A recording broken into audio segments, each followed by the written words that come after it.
Welcome to Health Oddity, the show that strips away the jargon and hype surrounding all things health and fitness to help you live a long, strong and energetic life. Lining up at the bar this week, here's Peter Lant, Paul Bassett and James St. Pierre.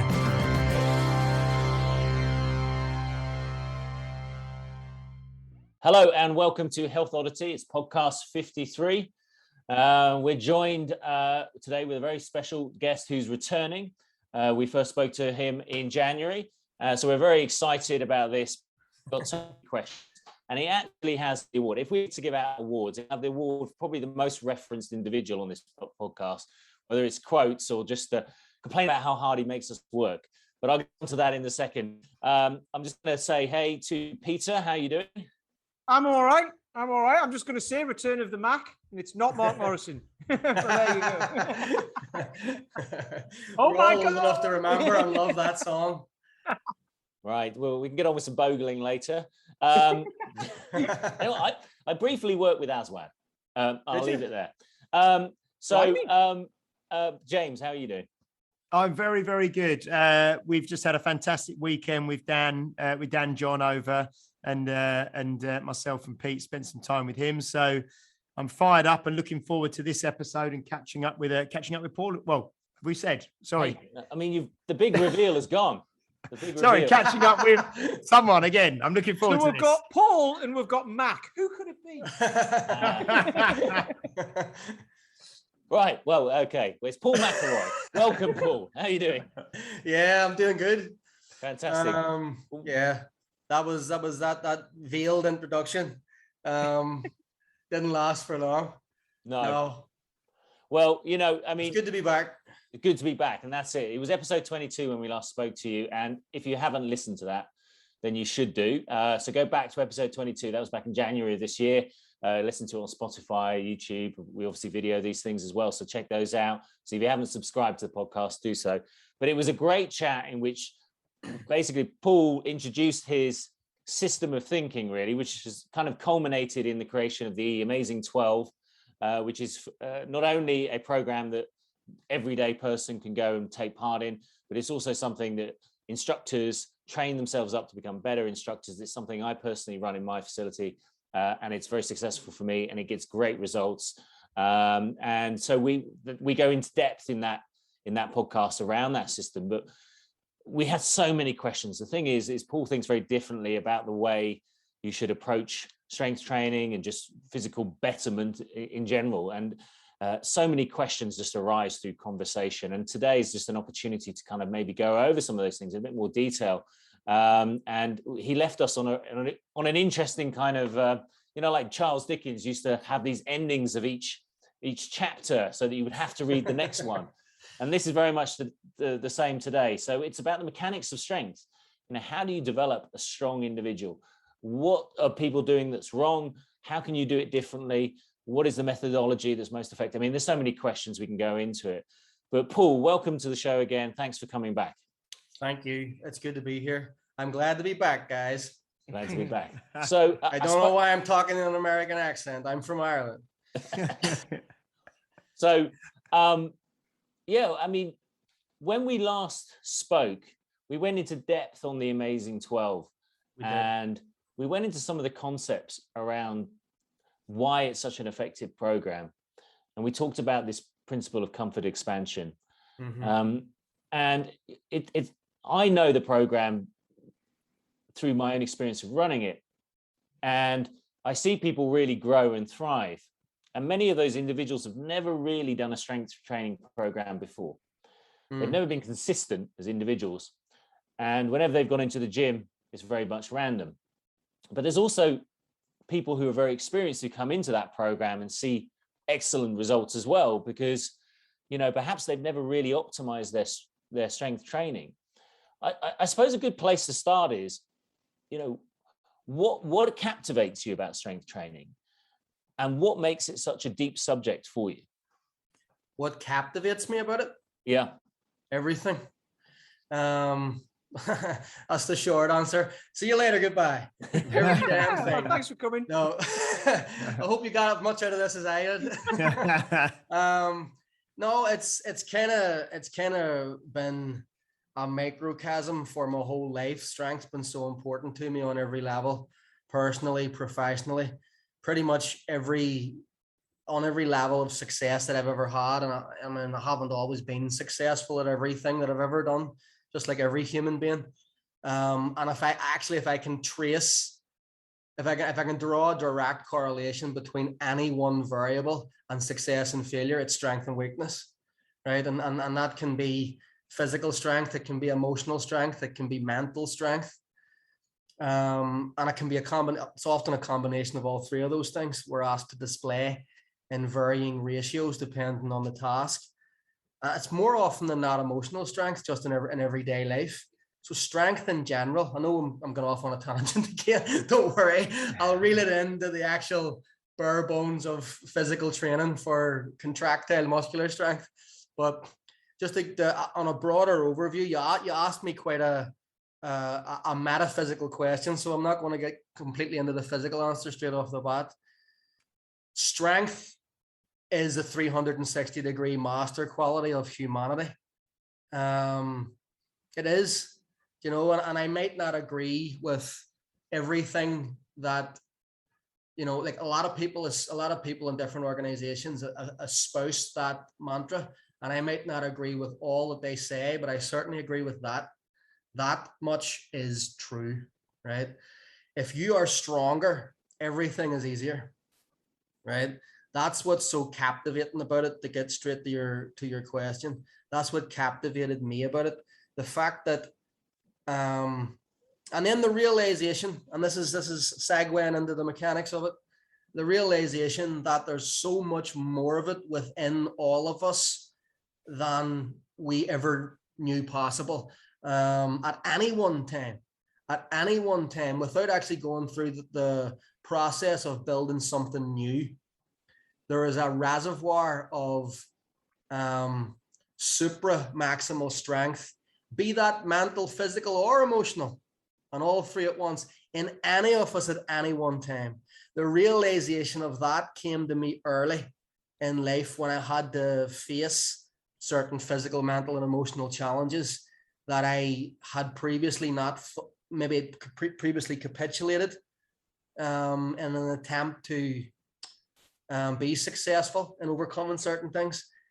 And then when the exact same person, me in this case, but it could be anybody, when I say nothing special about me, there's everything special about me, but it's the same special stuff that's in everybody else. So special isn't special, right? But it is, right? Paradoxic, woo, we're getting deep right off the bat. And then seeing that the exact same person, in this case me, without doing anything particularly different, was just able to reach deeper and find more and actually complete something that I didn't think was possible. So that the realization that there's always more, that there's a reservoir of strength in us all, that we don't actually have to do anything different in order to ignite, that something just has to trigger it. There's some sort of metaphysical trip switch that we can't quite, that trips a physical switch, right? It's like where those two lines blur together, and something hyper emotional that almost transcends the physical reality stimulates the physical entity to be capable of more in any one instance. That to me is fascinating, absolutely fascinating.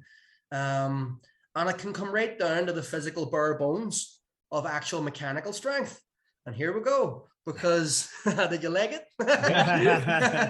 Right. This is where the podcast begins, by the way, if you just weaving this story. I'm weaving it like some sort of spider's web. Well, but everything's geometry, as in a spider's web. Everything's mathematics and everything's numbers play. And when you get the numbers right, you can elicit responses, correct answers, let's say, from the physical reality with which you inhabit at any one time. And in relation to strength, okay, so right off the bat, the first thing to understand and to get out of the way is that nobody really fully 360-degree understands how the human body builds strength. right? Or gets stronger. That's something that most people don't actually fully appreciate. We have a kind of a blind faith in sports science, I would say, and I'm technically I'm from sports science. I'm a sports scientist, so to speak. I'm a strength and conditioning specialist and all these things. And this is my so-called area of expertise and everybody else who works in this area. But the truth of the matter is that, scientific studies, even around really important subjects like medical subjects, require a lot of funding, require a lot of time. And like anything else, participation levels and funding dictate the quality of the results. Right now, if you can picture how much more important to humanity something like medicine is, right, versus getting bigger and stronger, then you can maybe have, a concept of how infinitesimally small the budget is around sports science relative to other scientific topics. So we are still in the embryonic stages of the understanding of how to fully manipulate training variables. There's nobody who can really put their finger on optimal in sports science, right? So one of the big mistakes that people make straight off the bat, not saying dismiss it, because we're never going to get there unless we keep doing it and keep improving sports science and keep improving studies that are done. But to the trained eye, most studies that come out and say most things are flawed, like massively from top to bottom.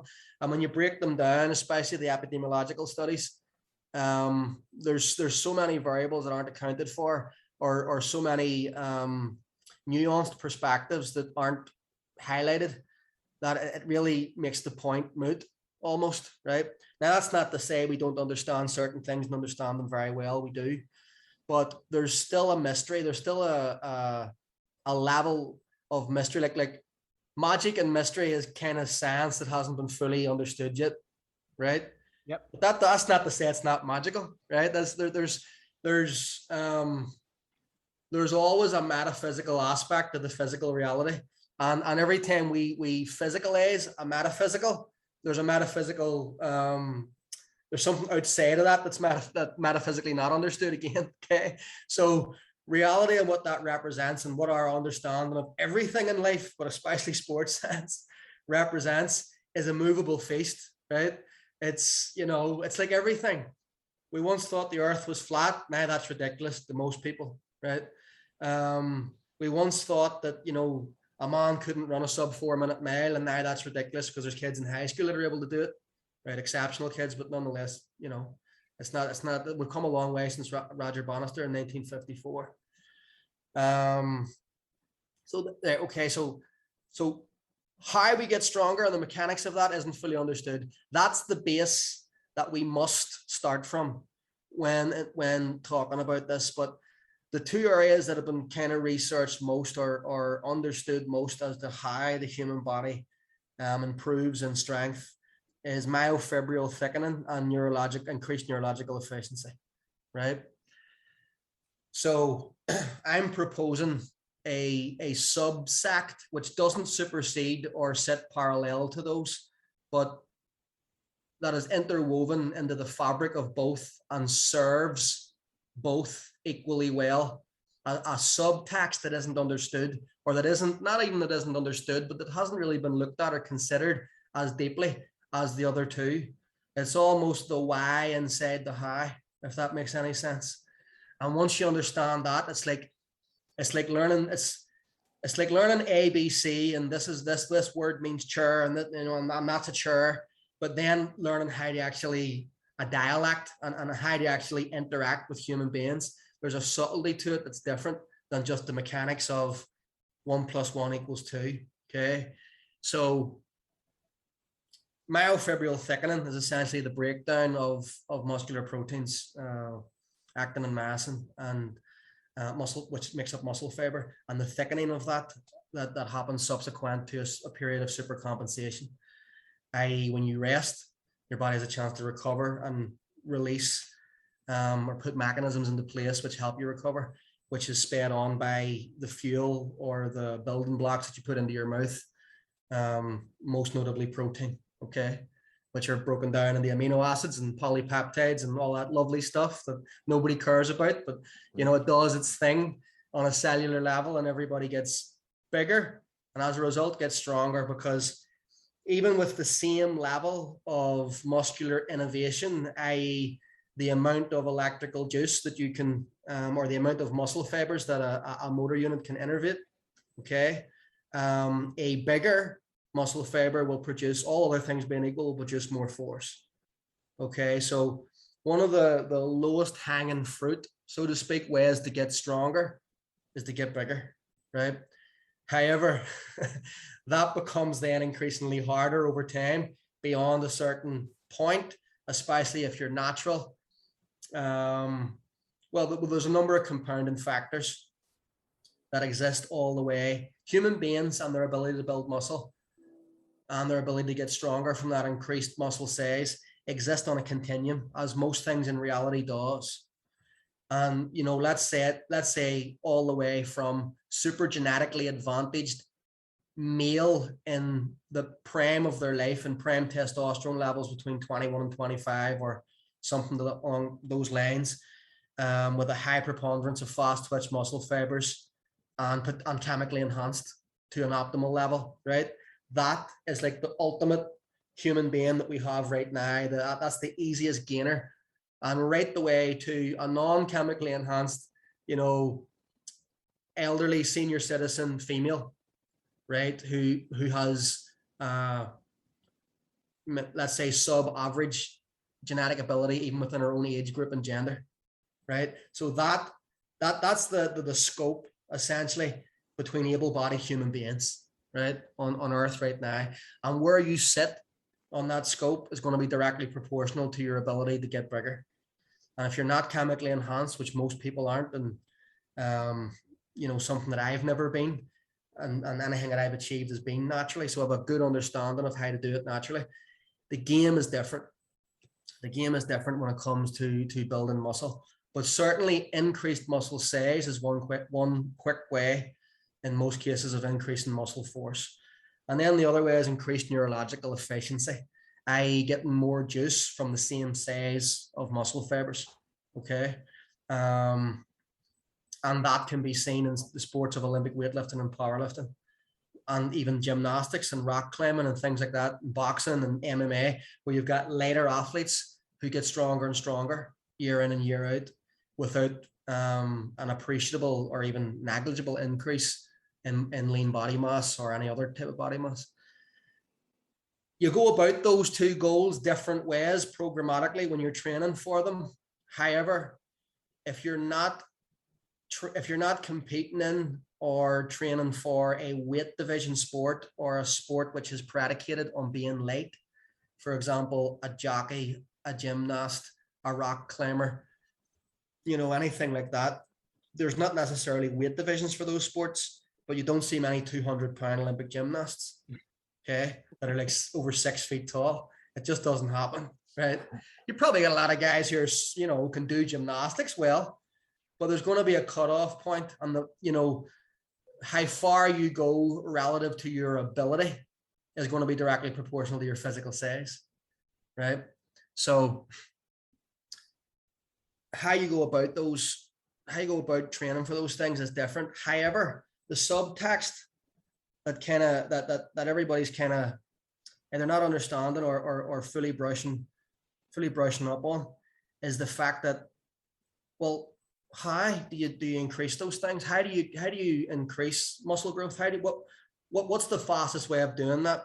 Okay, what's the fastest way of increasing neurological efficiency? What's the fastest way for the body to get stronger?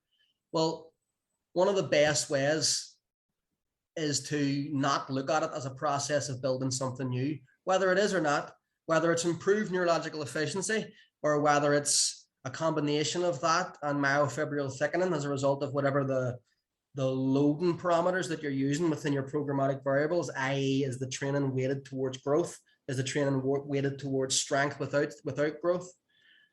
Regardless of what way it's weighted in terms of the programmatic variables or the emphasis of the training, the outcome that it's trying to emphasize, what should be understood is that it's better to look at it as convincing an already existing level of might or strength to be allowed to be expressed rather than forcing an entity which doesn't have said reserve to build something new from scratch. What exactly is that? Because is that a trust from the nervous system? It is a mental belief system.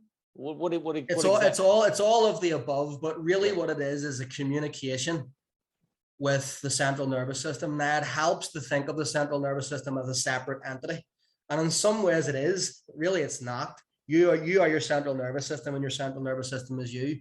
But from a pragmatic point of view, it helps to think of it as a separate entity, a governor, if you will, who sits at the door of the strength reserve and decides whether or not to allow you more or not, like a bouncer at a club.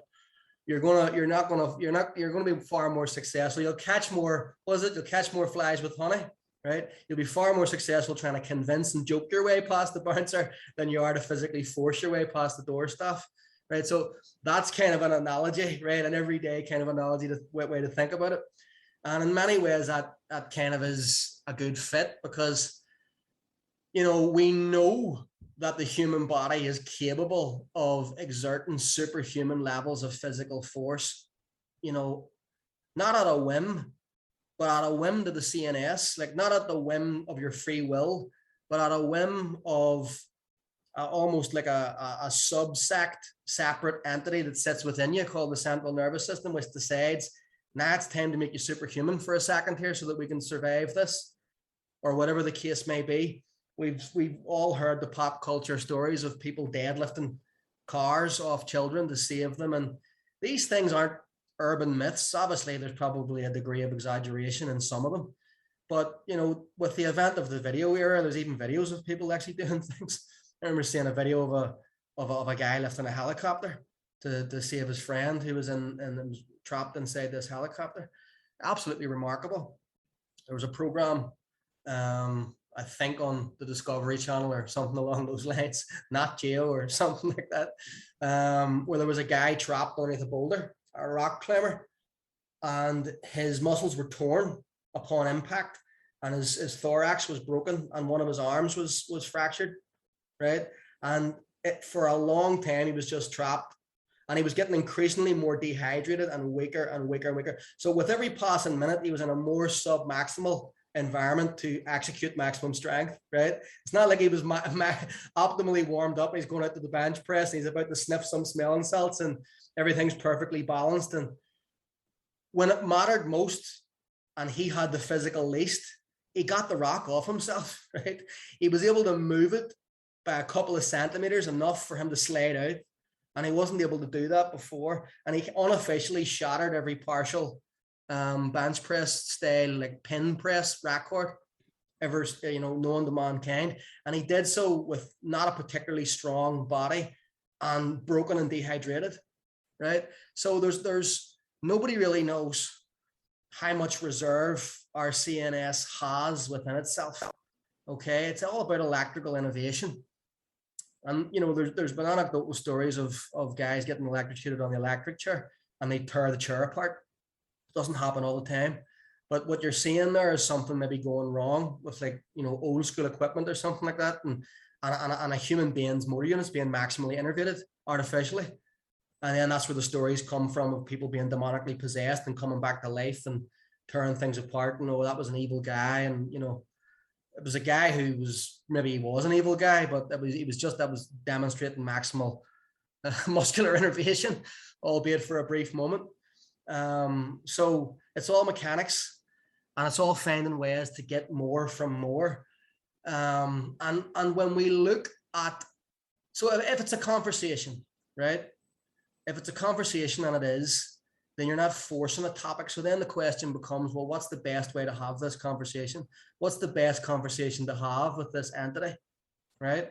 Now, whether or not you are convincing the central nervous system to become neurologically efficient or more neurologically efficient and allow you to use less of a genetically predetermined ceiling, okay? Or whether or not you're convincing the CNS to allow you to use a higher percentage beyond the predetermined genetic ceiling, it actually doesn't matter from a pragmatic perspective. The only thing that matters is the result, okay, which is a higher force production, right?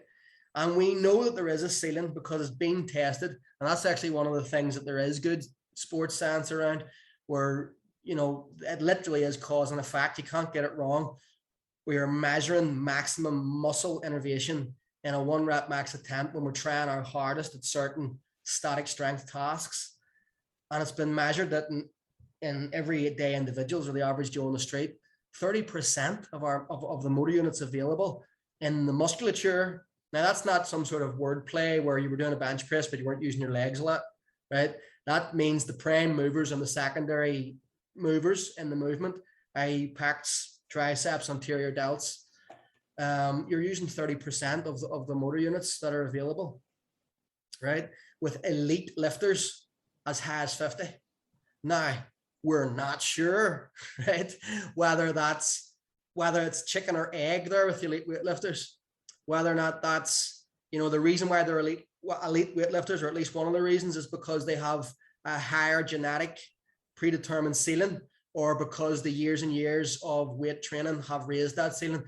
There hasn't been enough money to do a long enough term study. It's also not really ethical. We predict you're going to be elite, so we're going to follow you until you are. Oh shit, we just wasted 10 years. You're not elite, right? So if you think about the feasibility of these studies, of how we can determine it, but it's either one or the other, right? So we know that, but either way, 50% and 30% are low, right? And there seems to be something beyond that 50 to 70% deficit, because I don't know what that rock climber's 1 rep max bench press was, but I'm sure it would have been a lot less with a broken sternum, right? And broken arms and this and that. And I'm sure 70% more than it wasn't going to equate to the weight of that rock, right? You know what I'm saying? So, you know, there's something going on here with the body's ability to stimulate force production that we're not fully aware of, but there's definitely a trip switch, there's definitely a governor, and there's definitely a kind of parent-child relationship with your physical strength and your central nervous system on some level. It's like, you know, you'll give a child progressively more of something as its mental capacity and physical capacity increases to be able to handle it. But you're not going to hand a child an Uzi, right, with the safety clip off and say, go play with the buses. You know, go out there and play with the traffic on the freeway. Sure, what could go wrong? So it's almost like when that's the other thing that people don't realize. Maximum innovation, the maximum capacity of human strength is very dangerous for us. Okay, when maximally innovated, a muscle tissue is capable of tearing bones apart, breaking your bones, tearing tendons off bones, ligaments off bones, you know, tendons off muscle, everything, just to turn yourself apart with your own force production. So like everything else that we, you know, in our eternal human hubris, like to think that we know better as to why certain things are happening with our bodies and why can't we just do this? Like most other things like that, evolution has had a better idea when it comes to strength and, like, you know, keeping us in our place. There's a good reason why it's, let's say, the ace in the hole. You know, it's either this or death is kind of what it's saved for. So there's a reserve there, and there's a conversation, and there's a parent character, you know, and there's decisions being made, right? And again, whether or not it's allowing for more, allowing you to use less of the genetically predetermined 30 to 50%, or allowing you more, I had a 51%, 52%, whatever, right? Or the process that happens between 30 and 50, because we don't yet know whether or not that's something that elite weightlifters are born with, or they've developed it through training, you know, or if there is studies to that effect, I haven't read them, but I'll put it out there. There might be, and maybe I just don't have that information. However, regardless of what the process actually is, the outcome, pragmatically speaking, to the lifter which is going to be 99.9% of people who ever listen to something like this or enter a gym, is all that matters. Okay. And the way to go about, so the only thing really to ask there is, well, then what are the conversations that we can have with this? What's the best conversation we can have with this entity to convince them to let us produce more force, regardless of what the physical mechanism of that is? I mean, is it in a way, and is it an interesting question, is what are bad conversations to have to start with? What is a bad conversation for someone to have? Because most people will go into a gym and have a bad conversation with the central nervous system. Yes. And I'm sure we've all done that ourselves. Yes.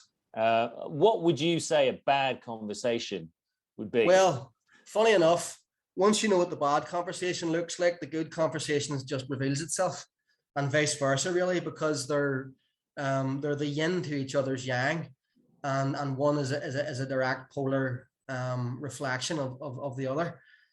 And you know, if you're gonna look for answers, you may as well look in the things that have gone before. Let's look at let's analyze the previous best conversations and worst conversations that have been had, and see, let's treat this scientifically by a process of elimination, and see, can we find commonality in the process.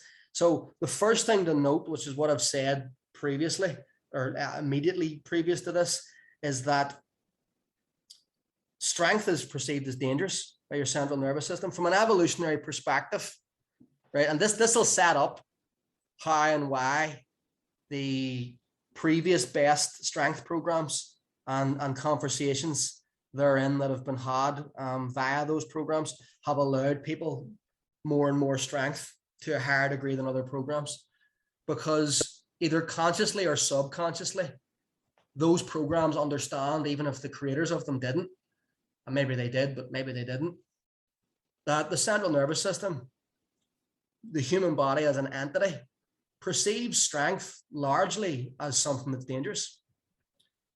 That's why the trip switch is there, because maximum innovation, as I said earlier, can literally tear you apart. It can be more dangerous than the thing that you're trying to exert strength for. Okay. It's like, picture you're in a fight and you just go 100%. Well, that first punch better kill him, because you've literally broken one of your own bones or tore one of your tendons, and et cetera, and now you're in a bigger pickle. So strength is, from an evolutionary perspective, is perceived as dangerous. You know, I have to laugh sometimes when people talk about caveman workouts and desert island workouts and this and that. And let me tell you something, right? Cavemen weren't doing pull-ups off trees and doing burpees with logs on their back, and you know what I mean? Listen, all that's fun and it's great, right? And I'm not saying don't do it. I'm not making fun of it, but let's call it what it is. It's modern man training in a modern natural environment, right? It's not caveman training, right?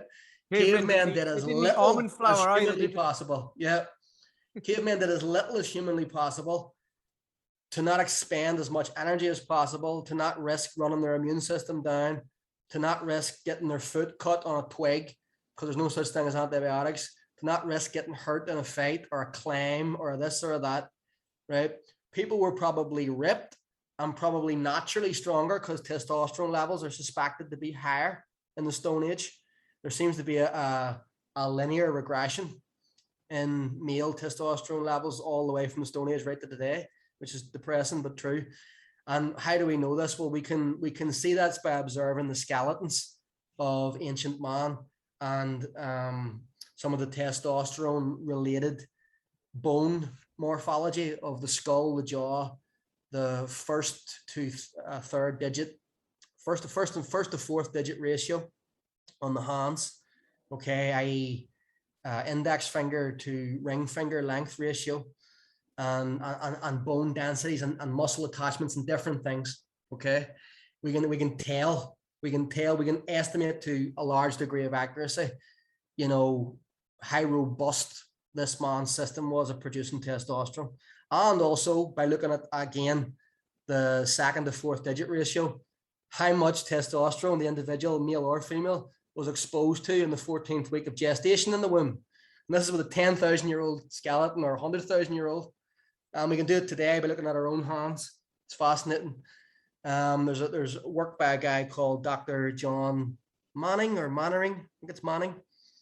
And he's done some fascinating work about digit ratio and testosterone levels and how that affects behavior and brain type and all these different things. However, so these dudes were probably quite muscular anyway, is my point, due to genetics and due to not overeating. But they're not going to be walking about looking like bodybuilders because it just wasn't important. And excess muscle required excess calories, which just didn't exist. You ate what you could kill. You know, you weren't living on an orchard eating all this fruit, because depending on where you lived in the world, that just didn't grow, right? Which is why we became omnivorous. Which is why we can throw spears better than any other great ape. We can throw rocks. The architecture of our shoulder has evolved to be able to throw. It's a direct adaptation to hunting, which is why we sweat better than any great ape and any other mammalian terrestrial mammal, which is why we catch any other terrestrial mammal in a run. If we run long enough, we catch a horse, we catch an elk, we catch a dog, we catch a cheetah, we catch everything eventually. The human body has, because it's for hunting, right? And there's still a tribe in Africa that hunts like this, will pursue an elk for up to 4 hours and then throw a spear and kill it. You know, so. There's a really good BBC, I think it's a David Attenborough thing, it's about 5 or 6 minutes long on YouTube. Hunter-gatherer just searching for. I think that's the one. That's the one. That's the one where you'll see the footage of these guys doing it. I haven't seen the full documentary, but I can remember it was Attenborough who was narrating it because he's such a recognizable voice. He was wearing trainers though. Was he? Yeah. Was he? Yeah, I think he was. I don't remember that, but well, yeah. They're old trainers. He'd obviously worn them for a while. Well, let's put it this way. If it offers him an advantage, he's probably just doing it because it offers him an advantage. But that method existed for thousands of years, right back to the Stone Age. So the point of the matter is that, you know, caveman workouts and all this, cavemen didn't work out. Okay, so holding on to huge amounts of muscle is not something that the body has evolved to want to do unless it's forced, right? Making you stronger is seen as a threat. So unless there's a very good reason, your body doesn't allow you to do it. Or, right, so there's the adapt or die approach, which is what most people force the body to do. And I personally feel that the reason why that plateaus so quickly and strength beyond newbie gains, and you know, your ability to make newbie gains is directly proportional again to where you sit on that continuum of muscle building, strength building potential genetically and or chemical enhancement. But for most people, newbie gains are over and done with very quickly. And the adapt or die approach is only really good for beginners up to potentially early intermediate at best. And then it slows down to a crawl. We can see that maybe there hasn't been a ton of long-term studies done, but the anecdotal evidence is all around us. And I don't know about you, but we're all men in our 40s and we don't have time for the rest of the studies to come out into this and that. We have to make our decisions based on real world boots on the floor, in the trenches, anecdotal evidence and information that has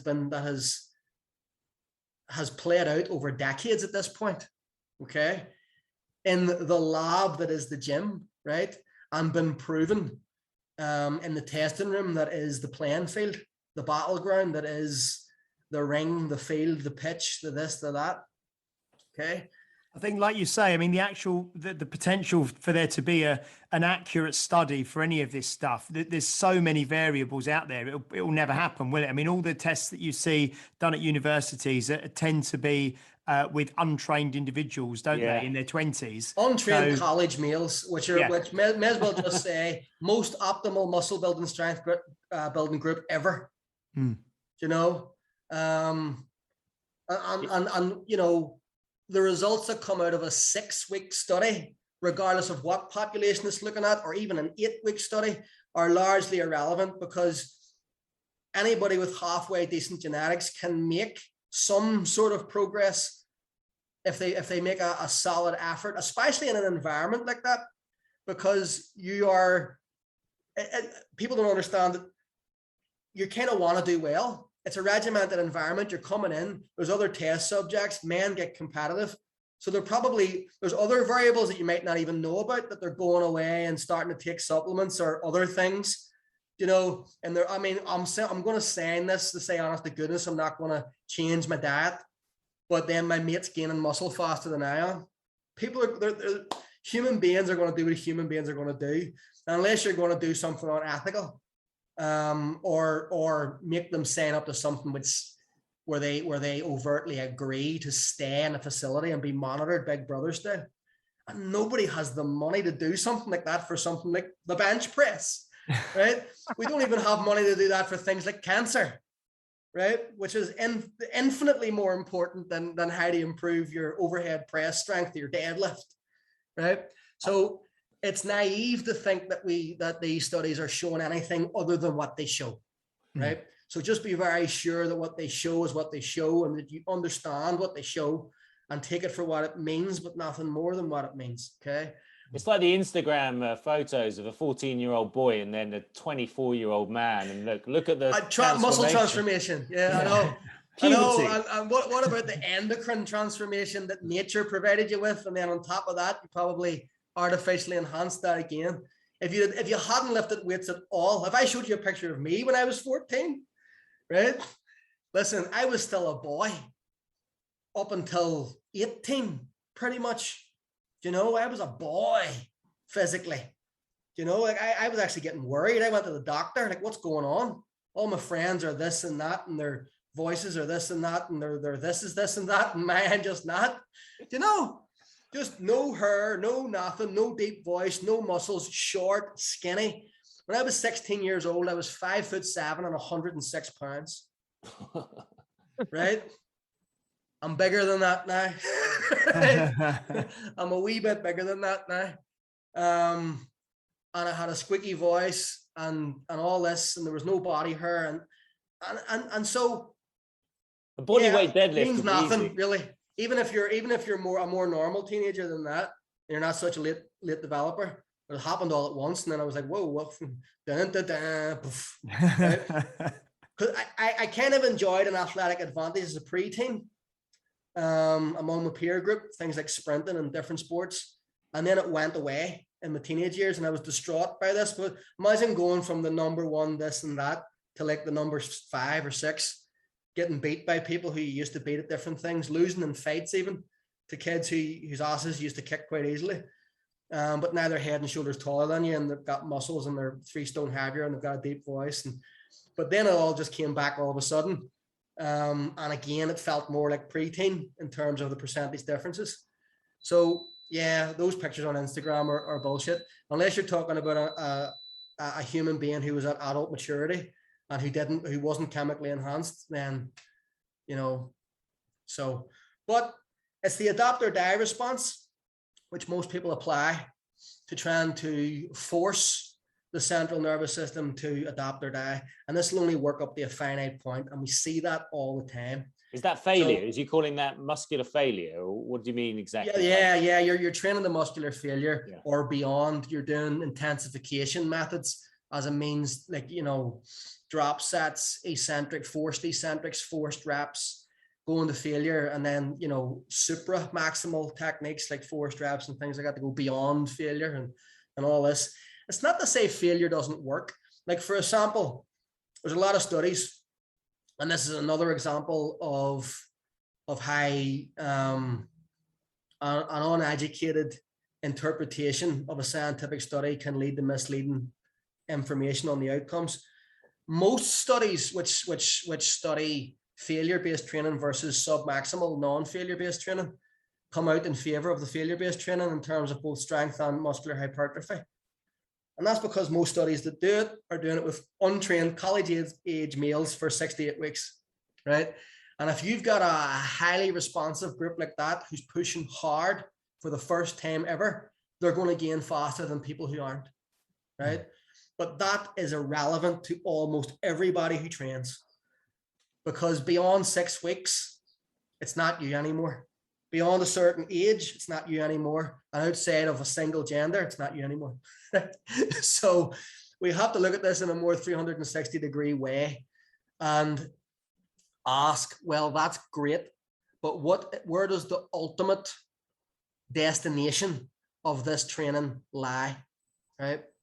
And that brings us to the other method of gaining strength, which is essentially having a conversation with your central nervous system and convincing it to allow you to have more, right? Which is where I come in.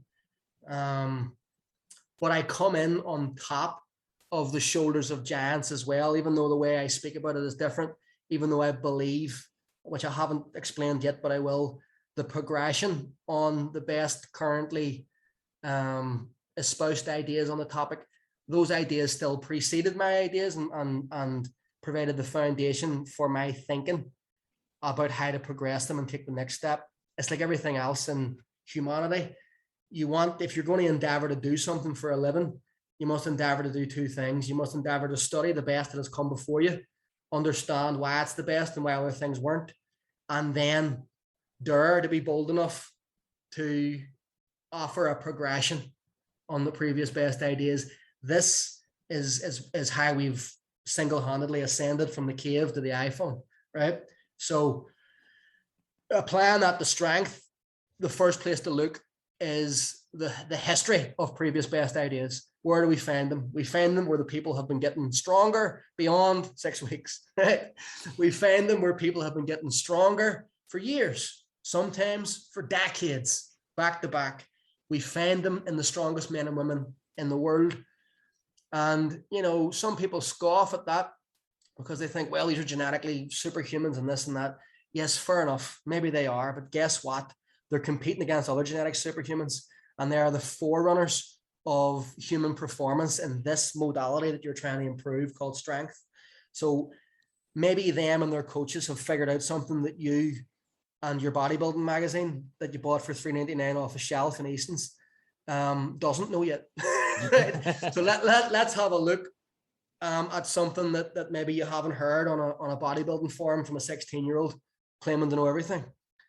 And what we see when we look at strength cycling, which is probably the culmination of better mainstream ideas currently, is an increased time spent training in relative comfort.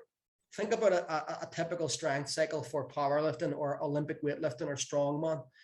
It starts off one place and you're lifting sub-maximal percentages.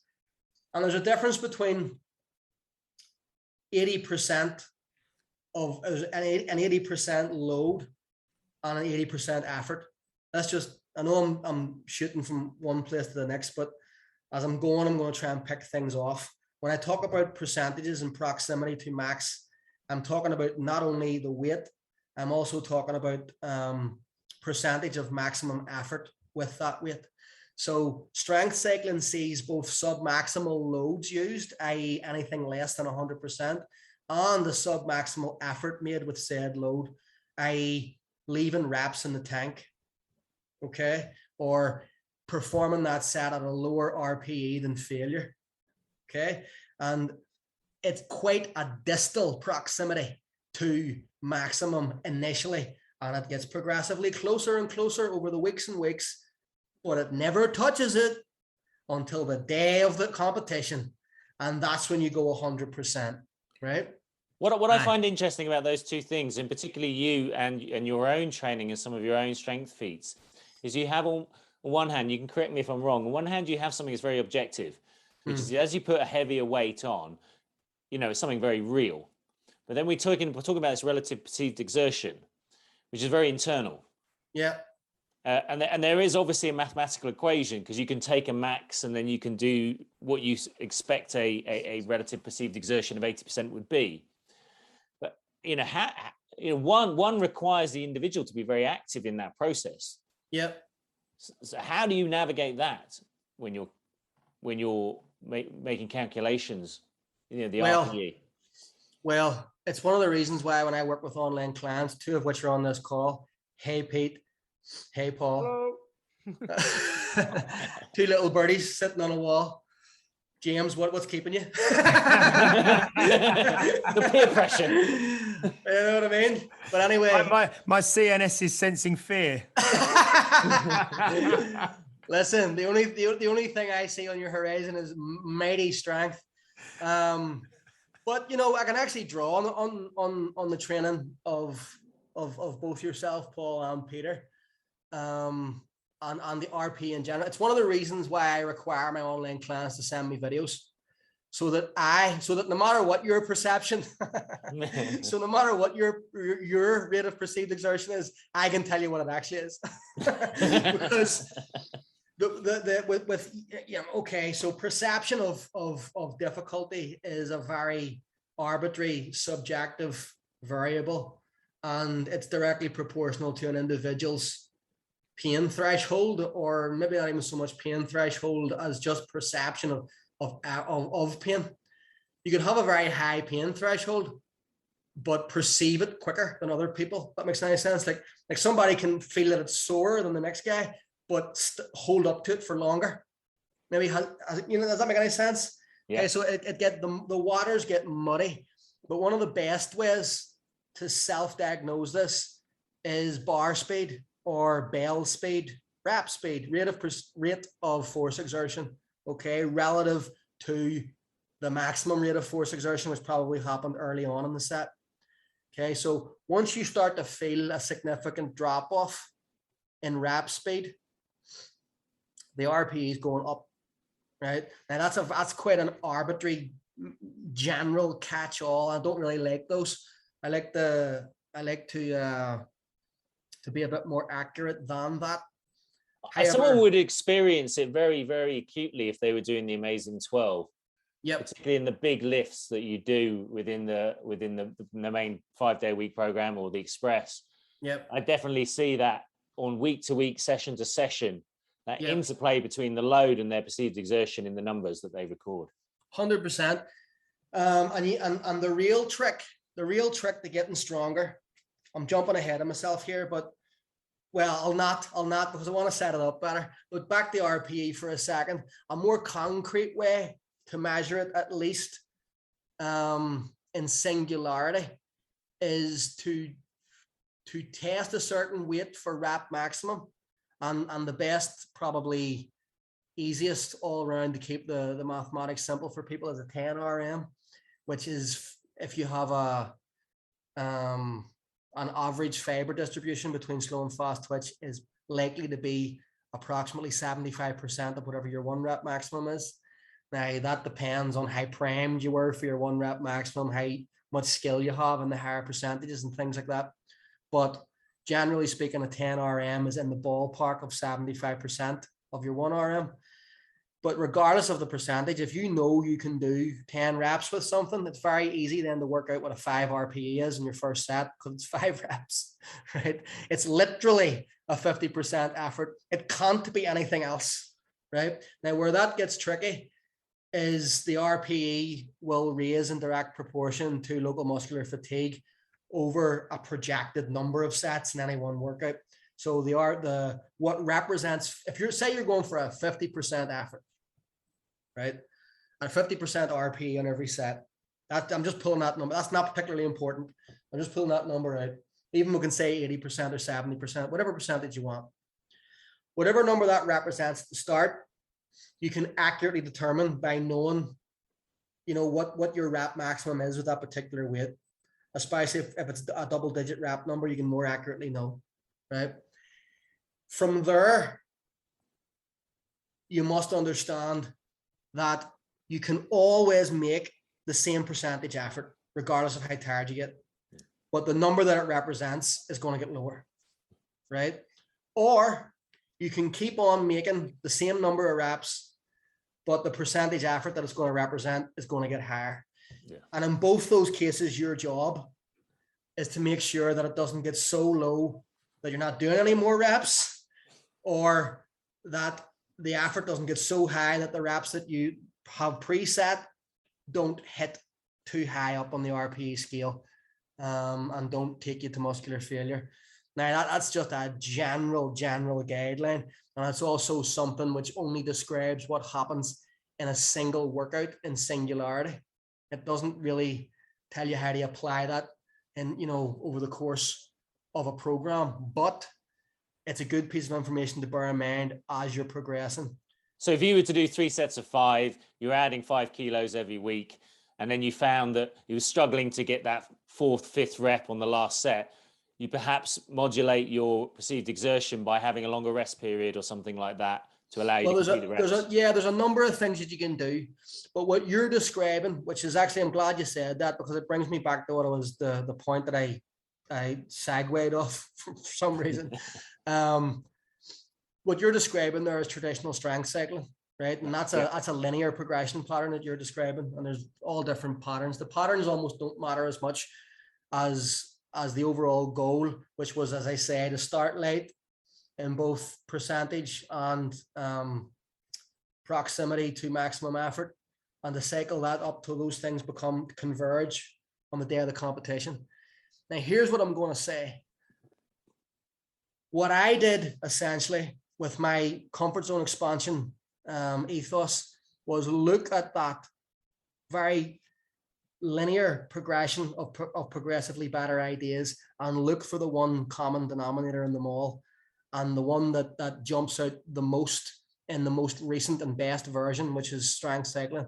And what that is an increased time spent training in comfort. That's the main thing that seems to run through all the best conversations to have with the CNS in regards to increasing strength output up to now. Hello there, and we have decided, we've had a huge conversation here with Mr. Paul McIlroy. We have decided to actually separate this into 2 separate episodes, okay? So we will continue with episode 54 next week with Paul McIlroy, which will be the Mechanics of Strength Part 2. So this is the end of episode 53. I just want to thank you all for listening. Please do share, like, subscribe, leave a review if at all possible. And we will see you next week back with Paul McIlroy to continue this fascinating episode. Take care, guys. See you later. You've been listening to Health Odyssey with Peter Lant, Paul Bassett, and James St. Pierre. To get your regular fix of hype-free health, you can subscribe and leave a review wherever you get your favorite podcasts. You can find out more on today's and other topics at healthodyssey.com, or find us on Facebook or Instagram by searching for Health Odyssey.